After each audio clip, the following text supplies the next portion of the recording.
From the heart of Central Florida, you are listening to the most electrifying show in media, A Neighbor's Choice.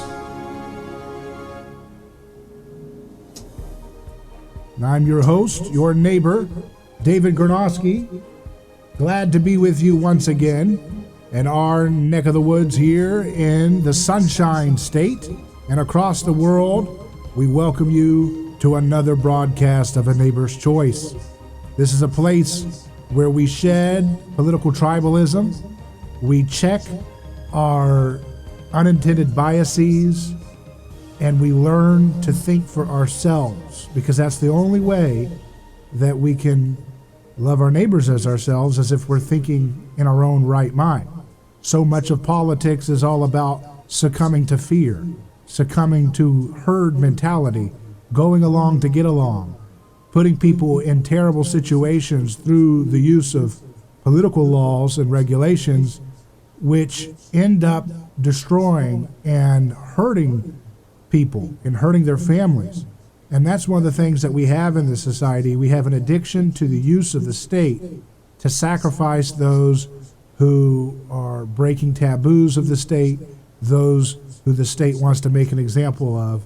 And of course, our show is inspired by what I call the personhood revolution of Jesus, which has been going on for some 2,000 years. Of course, Jesus himself was sentenced to die by his own government and by his own religious authorities because he was shaking up the status quo. And that scared the people in power. And they wanted to make an example out of his death so as to create, in the words of Caiaphas, the high priest, one man should die so that the whole nation won't perish. Now, that's the logic behind our current legal system in so many cases. There is a place for legal punishment for folks who are committing violent crimes or attempting to do that or attempting to do fraud and things like that. But if it's a nonviolent choice, it may be an awful choice, but we cannot use the shortcut of violence from the state to solve the problems of hearts and minds in our society. And when we abandon that principle that Jesus taught, that God desires mercy, not sacrifice, that doesn't mean what we think. We think, oh yeah, we'll give mercy via sacrifice. We'll stop people from using drugs via the threat of sacrifice you call the drug war. All that does is blow up in our faces and create a violent black market that destroys families for generations and creates poverty and fatherlessness and broken homes. And so joining me now is the mother of a person currently serving 2 back-to-back life sentences plus 40 years. Her name is Lyn Ulbricht. How you doing? I'm doing okay. Thanks so much for having me on. Well, thank you for joining us. And yeah, I know you're... I so agree with everything you just said. It's very well put. Well, thank you. And where's your son is named Ross Ulbricht, and where is he located right now? He is in a maximum security prison in Tucson, Arizona. So, and how long has he been in that location? Well, in that particular location, he's been since January of 19. He was moved there. He was in a much more violent prison with very gang heavy, and he was moved to Tucson because he refused to participate in an assault of another inmate that he was being pressured to do by a gang, not that he was in the gang. And he refused, and by refusing, he put his own life in jeopardy, and he was put into protective custody, which was basically an 8x10 metal box for 3.5 months. And ultimately, he was moved to Tucson, which is essentially for people who are targeted in the system that cannot be safely put in the regular system. It's still a prison, it's still maximum security, but it's not violent, and that at least he's not dangerous, literally being killed, stabbed, beaten. I mean, and that just happens routinely at this place. And Ross, just to make sure people understand, is a completely peaceful person with all nonviolent charges. His actual score, it's a security score, is so low he would normally be put in a camp because there's nothing there, even with his charges, except that he got a life sentence from a judge who I consider a hanging judge, who just gave him this draconian sentence. It's a death sentence, really. It's a walking death sentence. It's not life in prison, it's death in prison. That's what she gave him for basically a website that he created when he was 26 and very idealistic, libertarian, and was very passionate about free markets and about the potential for monetary freedom of Bitcoin and about privacy. And for that he's gotten this death in prison sentence. Now, there's a lot of media narratives about your son, and I am not familiar with all the details of the case, but perhaps, from your motherly perspective, you can give us some insight into more of a on-the-ground perspective of what was going on, first with the website activities and the things that the government accused him of, and then how that whole trial went down. So let's start first with more about the website and what the government didn't like about it and what they accused him of being a part of that led to this back-to-back life sentence plus 40 years that he is now serving.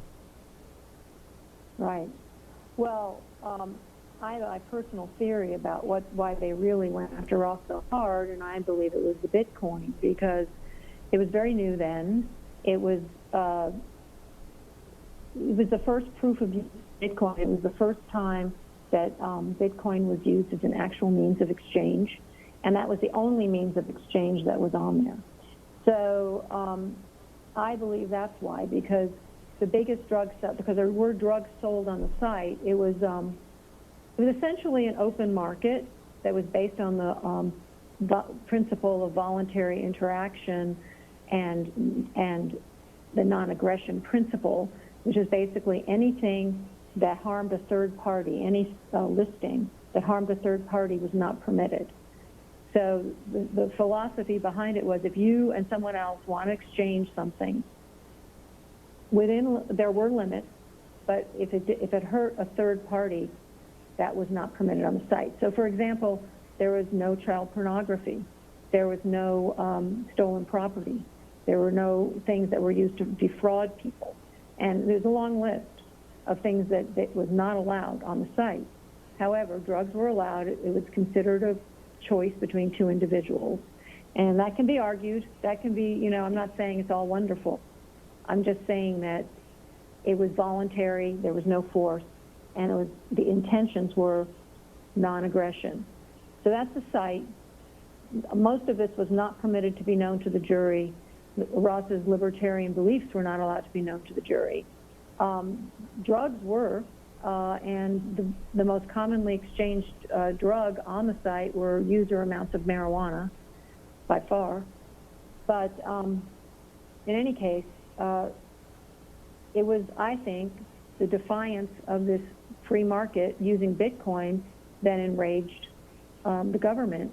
And actually, Senator Chuck Schumer, who's very involved with finance, I believe, he came out against, he's kind of instigated the whole investigation and said, we need to take down Bitcoin, we need to take down this website. And ultimately, his colleague, Preet Bharara, was the lead prosecutor. The judge, Catherine Forrest, was recommended by him to her position on the bench, and Ross was brought back from California, where he lived, and was arrested, to New York to be tried in the Southern District under Preet Bharara. So I believe it was the Bitcoin. And there was for example, the person who was convicted of being the biggest drug seller on the site got 10 years. and he has the same offense level as Ross. And Ross, who was not accused of actually selling drugs himself or having anything to do with anything that was on the site, it was an open market, within limits, and it was up to people what they exchanged, kind of like eBay. And he got double life plus 40. So there's a huge disparity here, and that is actually against the Sentencing Reform Act, which says that a similar crime needs to be punished in a similar way. The person who ran the next site, a copycat site, Silk Road 2, which the government said was identical, but which sold more drugs, he got no jail time at all. Well, why was that? Days. He got 13 days. That has never been explained. It's never been explained, and, I don't know. There's something, I'd love to know why. He never went to trial. He was released after 13 days. So he knew somebody, he had something on somebody, I really don't know. But it's not right to have such disparate sentences. So the other thing that came, so they, charged him with internet trafficking of drugs because not that he did it, but that he had a platform where people did it. And again, I'm not defending Silk Road. I do say that the intentions were good. I think it went places that I'm sure Ross never thought it would. Lyn, let's hold that thought. We're speaking with Lyn Ulbricht, mother of Ross Ulbricht. Her website's freeross.org. We'll continue live on A Neighbor's Choice to learn more about this story. Don't go anywhere, please.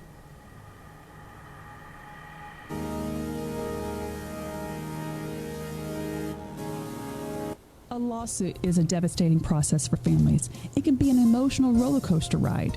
There is a law firm in Tampa Bay that practices with this in mind. That law firm is Catania and Catania. We know and handle personal injury law for families with care.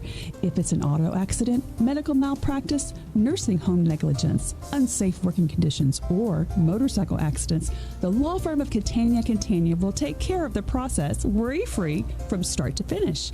Many victims don't even realize they can claim compensation for their loss until they talk to us. Catania and Catania only represent private individuals. We treat every case as if it's going to trial. Putting families first is more than just a slogan. It's our way of practicing law. It's our commitment to you.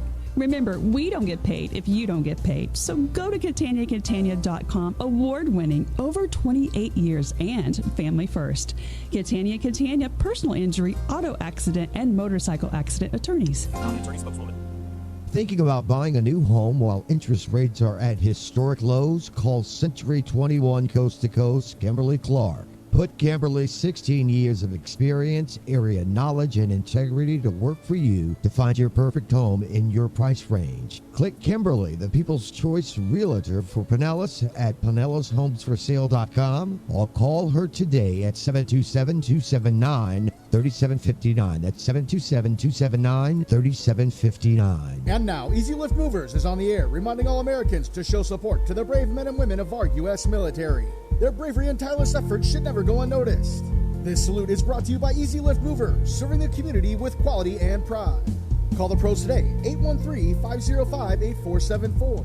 That's 813-505-8474. Also, all troops and veterans will receive a 10% discount. That's Easy Lift Movers, proudly saluting our troops and veterans. They are professionals who care. And now, a message from Vistaprint.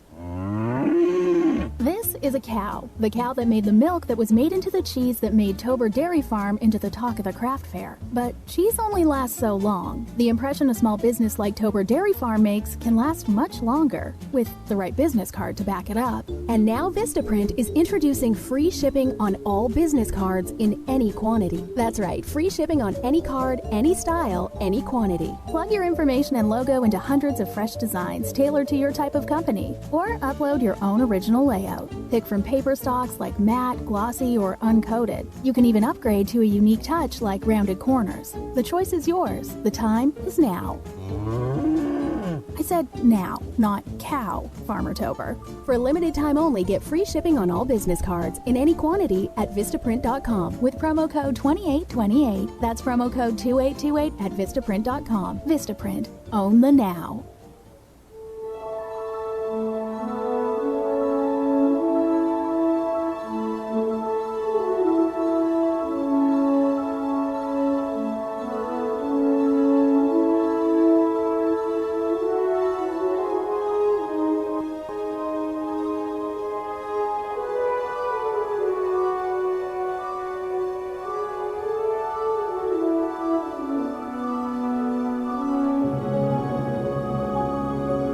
Soaring high across the Sunshine State, a neighbor's choice continues. I'm David Gornoski, your host. And we'd like to say hello to everyone listening in radio, FM, and AM. If you're listening on radio, make sure you save this station number, because this is where you want to turn to weekdays from 4 to 6 in Tampa. Orlando, you want to join us 8 to 9 every day in the evening. And also our podcast friends. We're growing ever so on that medium, and we're happy to have you there. And remember, you can always email me with a story suggestion. We love hearing from you all. David@aneighborchoice.com is my email. And we're joined right now by Lyn Ulbricht, who is the mother of Ross Ulbricht, who was the founder of the Silk Road website. He's now serving 2 life sentences plus 40 years in Arizona. So, Lyn, I wanted to go back to the what they were charging him with and how that whole thing shaped out. Yeah, okay.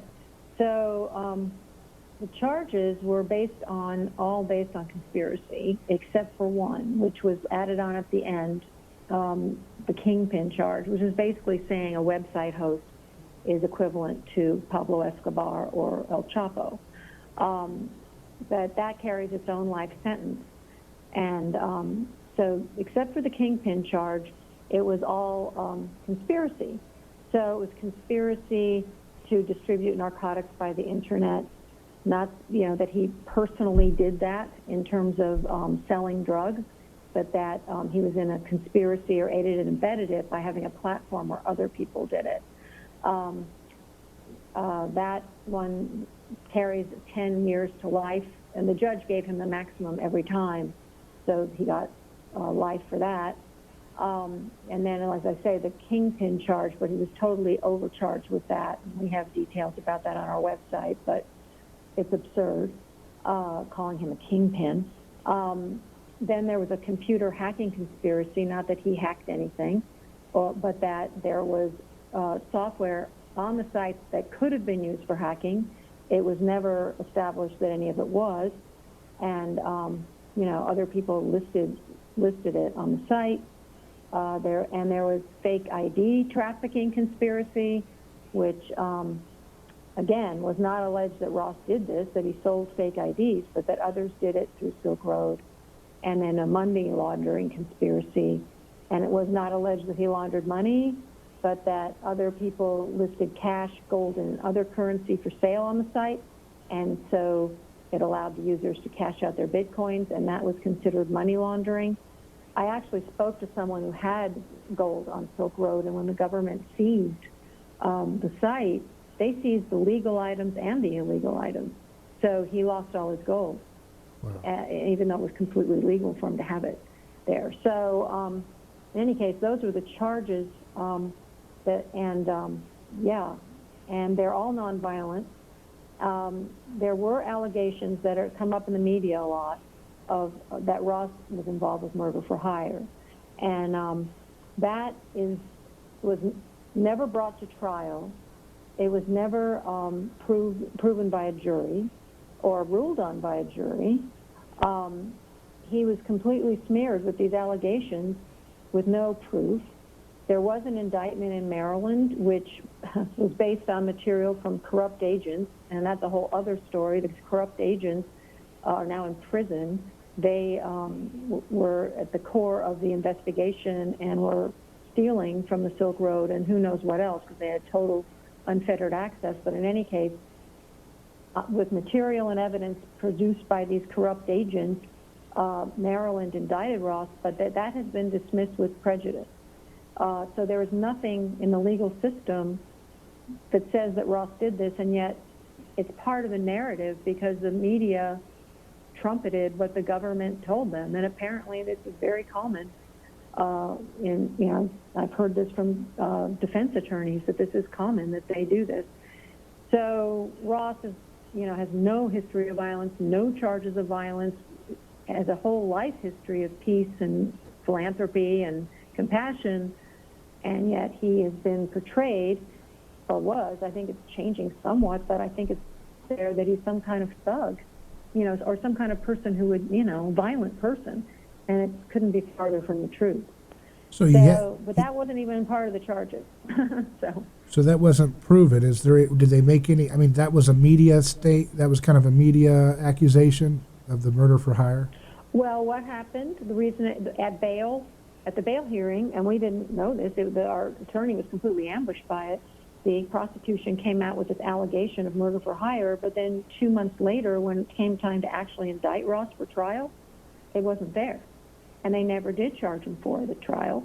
The judge did permit them to talk about it to the jury and say, now listen, there was no murders and you're not required to rule on this, but just trust us, he did it, kind of thing, with no proof, which is a complete and then the judge went on to use this, what the prosecutor said, without a charge, to justify her life sentence, double life, plus 40-year sentence. And this is a violation of the Sixth Amendment, which was brought all the way to the Supreme Court because the Sixth Amendment protects the accused from judges doing exactly this. We have the right to face our accusers and get proof, present proof our own side, and he couldn't because it wasn't charged. And the jury, we're supposed to be, judged by a jury of our peers, not one judge who decides that I don't care if it was charged. I think it's true. And all our rights are being weakened by the fact that this happened. All of us are jeopardy going into a courtroom because this happened. And there was another issue before the Supreme Court as well, but this was the one that affected the sentence. And yeah. And so, do you have any opportunity to revisit the case with an appeal, or how does that work? Well, we went all the way to the Supreme Court, so that's as far as you can go in the courtroom.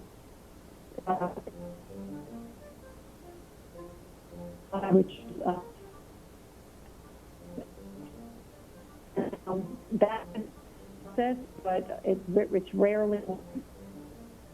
Lyn, I think your signal's messing up a little bit. We're going to try to reconnect with you, and we'll continue. Is that better? Yeah, that's better. Yeah, so we've got you clear, but we're going to keep you on some more so we can tell your story and let you talk about your son a little bit. I want to learn more about growing up, with Ross and as a kid, what he was aspiring to be, what he was like, so people can understand the whole story of his life as it is up until this point. And we're going to do this live on A Neighbor's Choice. I'm David Gornoski. We'll take a moment, and we'll be back in just a second.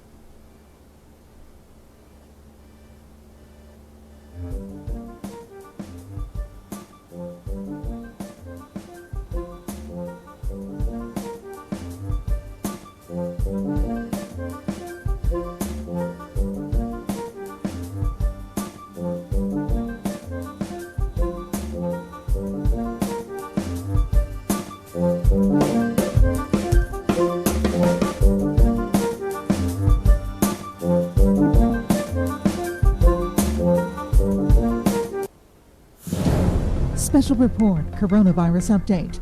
President Trump is defending his decision to take the malaria drug hydroxychloroquine. He told reporters he thinks it gives an extra level of safety. The FDA last month said the benefits were unproven and warned it could have fatal side effects.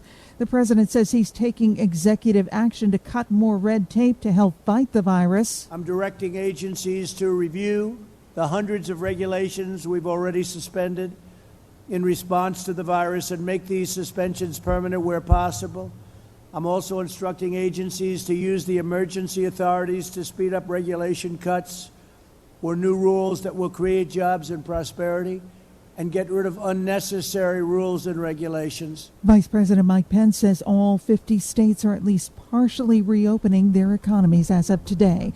The death toll nationwide has climbed past 91,000. I'm Jan Johnson.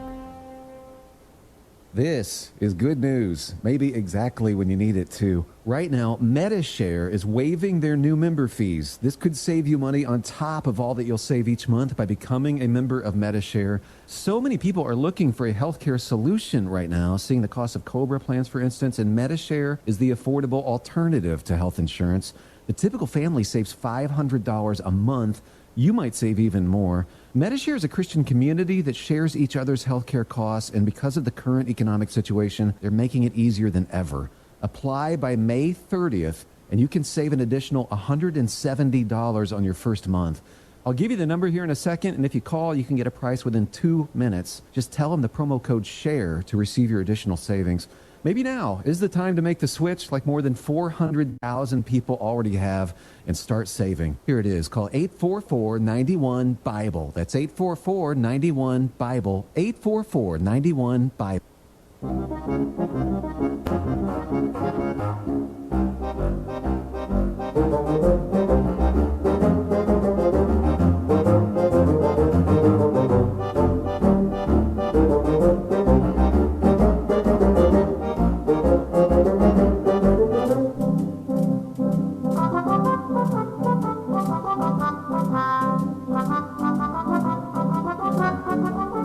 Welcome back to A Neighbor's Choice. We're live. We're talking with Lyn Ulbricht, who is the mother of Ross Ulbricht, and talking about his ordeal with the criminal justice system. He's now serving 2 back-to-back life sentences plus 40 years. Is that back-to-back, those life sentences? Yeah, she did it consecutively rather than, sometimes they'll do it where it comes out to be less actual time, but she gave him the maximum possible in the system. Yeah, you can't imagine. I can't imagine how you can be such a shrunken human being to do that to human beings like that. But I'm sure she. And it was her 5th life sentence that year, and it was only May. She's known as being like that. Luckily for all of us, she is retired, and this was in the Southern District of New York. That's where millions of dollars. That's where a lot of these interesting trials, these politically charged trials, happen in the Southern District of New York. Preet Bharara, what's his name? Preet Bharara. Preet Bharara, yeah. Yeah, he was the guy behind. He's been fired by Trump, yeah. Yeah, he was the guy behind Dinesh D'Souza's political trial, which was ridiculous. That's right. Whether you agree with Dinesh's views. Dinesh has a few things to say about him. Yeah. Yeah, whether you agree with his views or not. I mean, anybody with any fair mind here would know that was a political trial. Obviously, yeah. And of course, they don't really care about drug. I think this is too. Well, yeah, I think so. This is a political trial too. Yeah, they don't care about really stopping or punishing drug proliferation when it really gets down to it. No. But they've made that quite obvious. Yeah. Well, look, even the government can figure out that the drug war, after over 45 years and billions of dollars, doesn't work. But there's a lot of money being made. There's huge industries connected to it, and it's what drives mass incarceration, where there's more big money being made. They don't want to drop the, they don't want to fix the problem. Not that I can tell. And of course, it was proven by Gary Webb, the journalist, that the CIA was moving cocaine into Los Angeles with Freeway Rick Ross, who was the real-life kingpin of crack in L.A. He was responsible for getting that distributed to a lot of folks, but the CIA was using him as their point man to help fund their campaigns in the Iran-Contra scandal and different things like that. So, I mean, they don't really take their drug war seriously when it comes to their own agencies acting lawlessly like that. But I'm sure, of course, they'll send someone to prison for life sentences like they've done to your son for owning a website, whereas their CIA actually was caught by Gary Webb, the journalist, actually moving the drugs themselves. Sad, isn't it? Wow. Yeah, that was documented. For those who are not familiar, you can watch the movie Kill the Messenger, which is the story of Gary Webb, the award-winning journalist who uncovered this. Ricky Ross, the Freeway Ricky Ross, was the drug lord who was the inspiration for the rapper Rick Ross. But now he's out, and he corroborates the story that Gary Webb reported on, that the CIA was using him to move cocaine. So they don't get charged, do they? They don't have to worry about their sons and daughters going to prison for life. It's only human beings who are not a part of their little mafia clique that they like to operate like. So exactly. It's no, exactly. It's a very disturbing case for anybody who has empathy to think about what you must be going through as a mother, and your family. Can you tell us a little bit about your son Ross and what he was like growing up as a kid? Sure. Ross really, he was a great kid, a joy to raise, honestly, and I'm not just saying that, he really was. In fact, there's 100 letters on our website from people who actually know him, just talking, endlessly about his character, about his good nature, about his sweetness, about his compassion. He was an Eagle Scout. He is very outdoorsy. Just a easygoing person who very smart, and went on to get a scholarship to undergrad, where he was a physics major and worked in the solar cell lab there for solar energy, and then got another scholarship to go to graduate school at Penn State, where he got his master's in material science. And it was there that he got involved in the Ron Paul campaign and became very passionate about freedom. He was, and about privacy, and he was starting to see what was going on. And that's what really, then he got into Austrian economics, and was on his way to a PhD at Cornell, full scholarship again, except that he decided that wasn't his passion, and his passion was the free market and bringing that to people. He created a video game that was based on a free market principles and tried to get it published, and when it wasn't, he created a website. It was never intended to be a drug website. However, as a libertarian, idealistic, and, like I say, we can argue the rights and wrongs of this, but it was he and the administration in general of the site, their philosophy was, this is a free choice. The government shouldn't tell you what you do with your body. So drugs were allowed, mostly marijuana, like I said, but other drugs and bad things. I'm not saying it was all great, but he was 26 years old at the time, and I know that he intended good out of it. He has since said he very much regrets it, that it became something he didn't want to have it become, that it got out of hand, basically. And so as far as who he was everybody, I haven't met anyone who said anything bad about him. And actually a journalist who had spent hundreds of hours interviewing people said he couldn't find anybody to say anything bad about him, and I'm sure he was looking. And in fact, people would talk about how Ross cared about the underdog and how he wanted to help people and how idealistic he is. And he still is. He's a very idealistic person. He has writings up on medium.com. You can read his writings. And he also has a Twitter. He doesn't have internet access, but he writes, and some people tweet this account that you can get an idea of who he is. And he's still, as he always was as a child, a very sweet person. And that's one reason I just can't let him rot and die in a cage, honestly, because I know he wouldn't harm anyone. And I think that after, he's 36 now, he's much more mature than the 26-year-old who was on fire for freedom and, doing this thing. It just isn't right. And it's not just Ross, the whole system. Like, he had a friend in the last prison he was in who has a life sentence for marijuana in Colorado, where it's legal on state level. It's just, there's a lot of terrible destruction going on, and he's not the only one.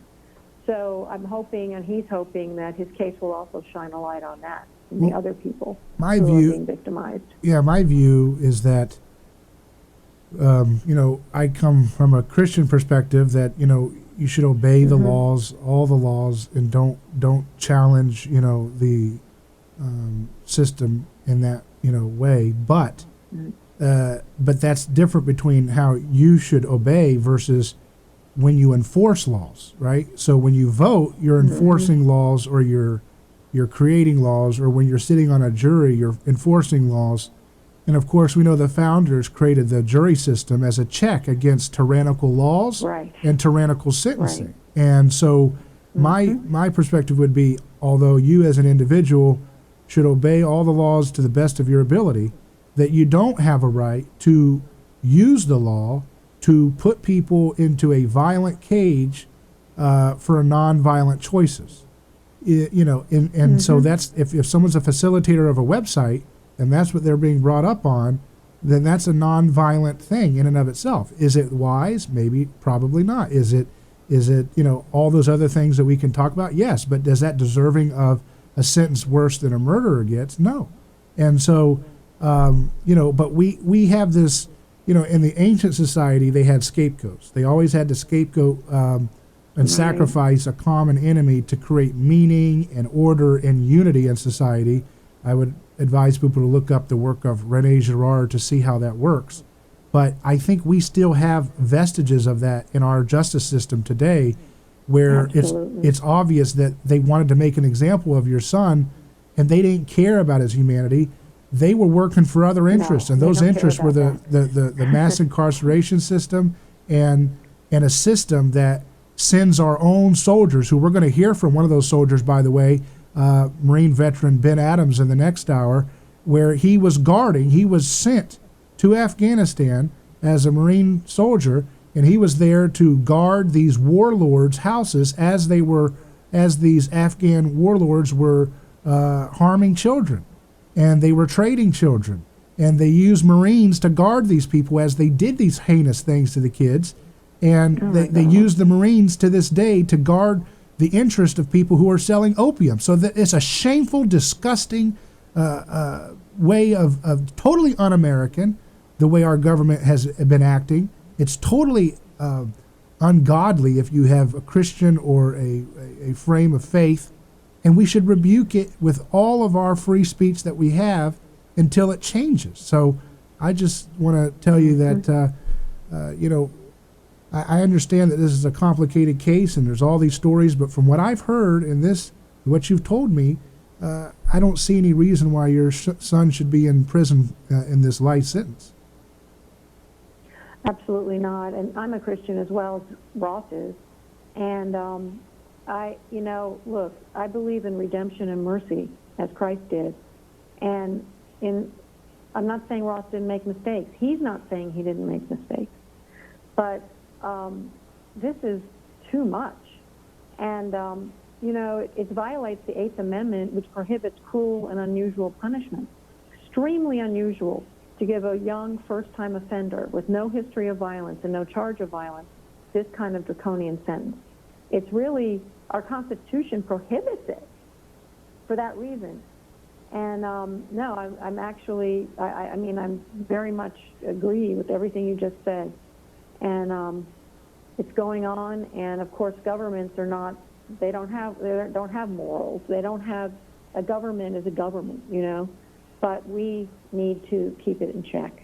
And I think we're at very much a tipping point in history about doing that. Yeah, I think we're going to look back very quickly in history and say, I can't believe, people just a few decades from us, let's hope that our kids and the people who are babies right now are going to grow up, and they're going to look at the kind of stuff like your son's story. They say, I cannot believe, just like we look back at things like the heinous lynchings of America's recent past, and we say, I can't believe they were doing that in the town square, and we can't. We seem so repulsed by it. But I think that the next generation, the kids who are babies now, are going to look back at what we're still allowing under our watch and say, I cannot believe this. What in the world were these savage behaviors still going on for in 2020? Right. Well, I run into people now who say it to me. When they find out, they go, what? He got what? Right. I can't believe it. And a lot of people are just not aware of what the government, how it's weaponized the criminal justice system against people. And it's a serious problem. Yeah, I'm just hoping that the babies who are here today, when they're old enough to be the judges of tomorrow, I don't know, it seems like the people on the ground understand the evil of this system, but it seems like it's going to take a few generations for this to structurally change so that perhaps those who are babies and kids now when they're in their middle ages, that if they're in institutional power, they will be like, I cannot believe, no way are we going to enforce this kind of heinous, barbaric brutality on people for nonviolent offenses. And that's what I'm hoping for, that we can have an appetite change. But in the meantime, what can we do in the short term?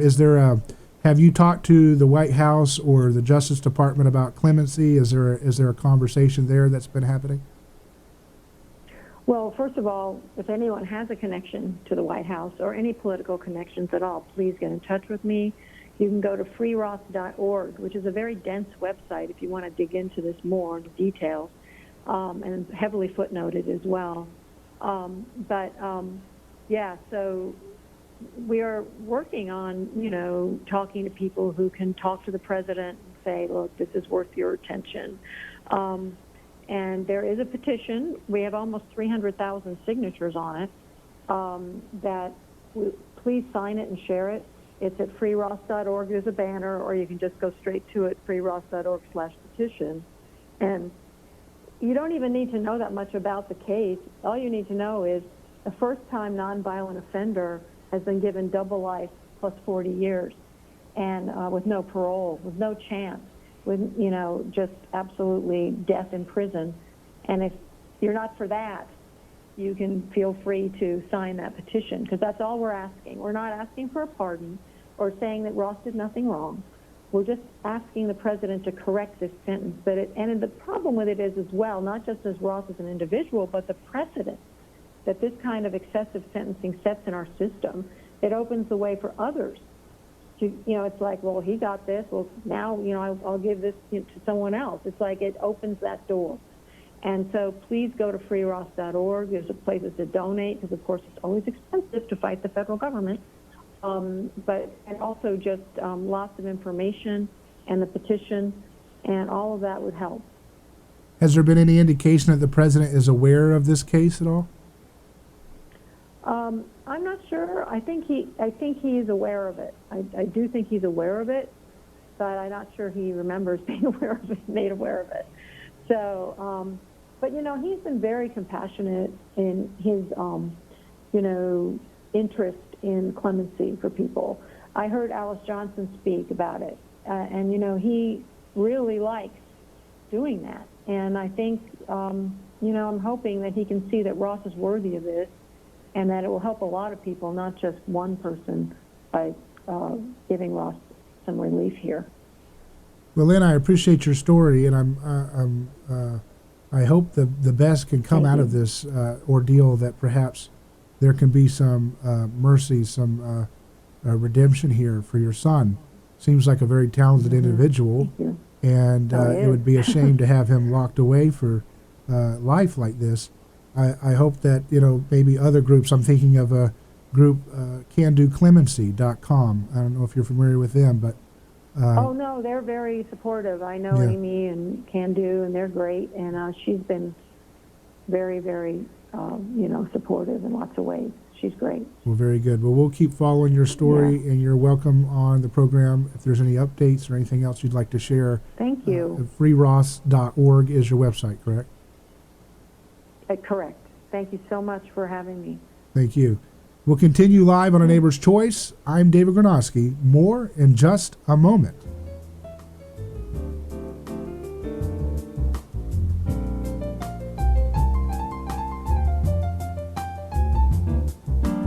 A lawsuit is a devastating process for families. It can be an emotional roller coaster ride. There is a law firm in Tampa Bay that practices with this in mind. That law firm is Catania & Catania. We know and handle personal injury law for families with care. If it's an auto accident, medical malpractice, nursing home negligence, unsafe working conditions, or motorcycle accidents, the law firm of Catania & Catania will take care of the process worry-free from start to finish. Many victims don't even realize they can claim compensation for their loss until they talk to us. Catania & Catania only represent private individuals. We treat every case as if it's going to trial. Putting families first is more than just a slogan. It's our way of practicing law. It's our commitment to you. Remember, we don't get paid if you don't get paid. So go to CataniaCatania.com, award-winning, over 28 years, and family first. Catania, personal injury, auto accident, and motorcycle accident attorneys. Attorney spokeswoman. Hey, it's Bubba the Love Sponge. With all the coronavirus stuff going on, you've heard the CDC say wash your hands about a zillion times. You know, studies show that the average person touches their face 23 times an hour. Your nose, eyes, and mouth, that's called the T-zone. And the T-zone is the most important area to keep clean. And for over 12 years, there's this product called TheraWorks Protect. It's been used by millions of emergency room patients and medical clinics to support infection prevention. TheraWorks Protect is easy to use, and it's safe to apply several times a day on your hands and around your nose and eyes and mouth, better known again as the T-zone. Just apply a small amount into your hand and rub it in until it dries, and then apply another amount and rub it all over your T-zone. You know, finding hand sanitizer sometimes can be difficult, and now you can order TheraWorks Protect online. Just get it directly from them. Go to TZoneProtect.com and use the Bubba Kicker. When you use the Bubba /, you're going to get 20% off and free freight, and you're going to have it in a few days. Again, TZoneProtect.com /Bubba. Start protecting yourself and the ones that you love now. Coronavirus is threatening the entire world. Could you protect you and your family? Even getting tested can cost you up to $3,200 out of pocket. Would you be able to afford that for you and your family? Well, free Obamacare will cover and protect today. New insurance may cost you nothing. Zero premium plans are available. If you've lost your job, you must call 877-652-0244 or text VIRUS to 919191 or log on to freeobamacare.com. Call us today. We'll get you enrolled, get you qualified coverage to protect you from not only this outbreak, but day in and day out sickness and illness. Our plans cover visits, testing, emergency and urgently needed care, medications, and more. Now more than ever, you need to act now and call now. No long lines, and we can get you coverage today. That's 877-652-0244 or text VIRUS to 919191. That's 877-652-0244.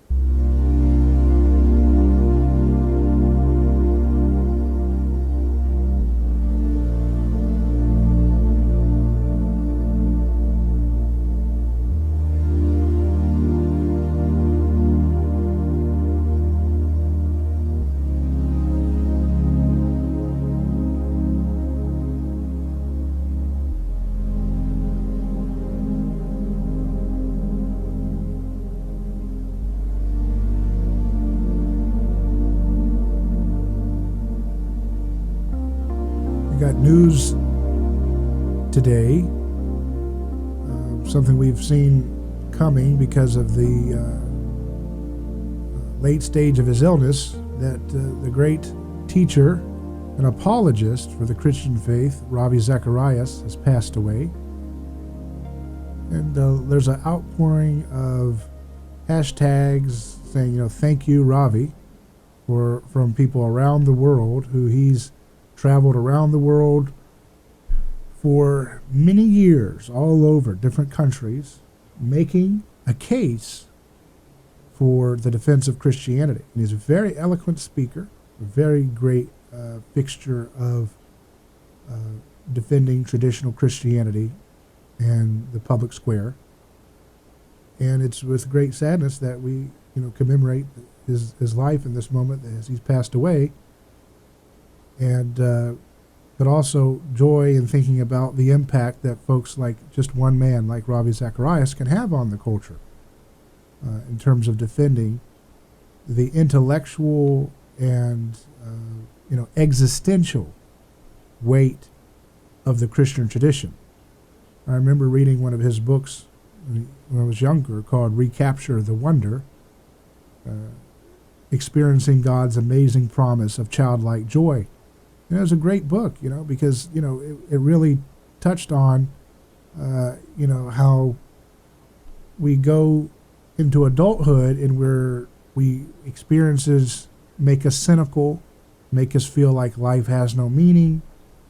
And yet he makes the case that a Christian life, a life in imitation of Jesus, will allow us to, have that opportunity for experiencing childlike joy and wonder, the enchantment, as he says in the book, of life the ability to embrace the mystery of living in the universe, and not being afraid to be in awe of the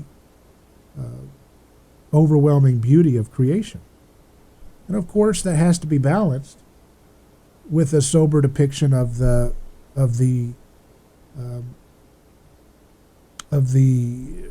darkness that's in creation, the violence of what we see in the natural world and in the political and cultural world. But I think his idea about recapturing wonder is something that we should all have in mind. Wonder is not something we should make taboo. Childlike joy is something we should strive for and treasure. We don't have to,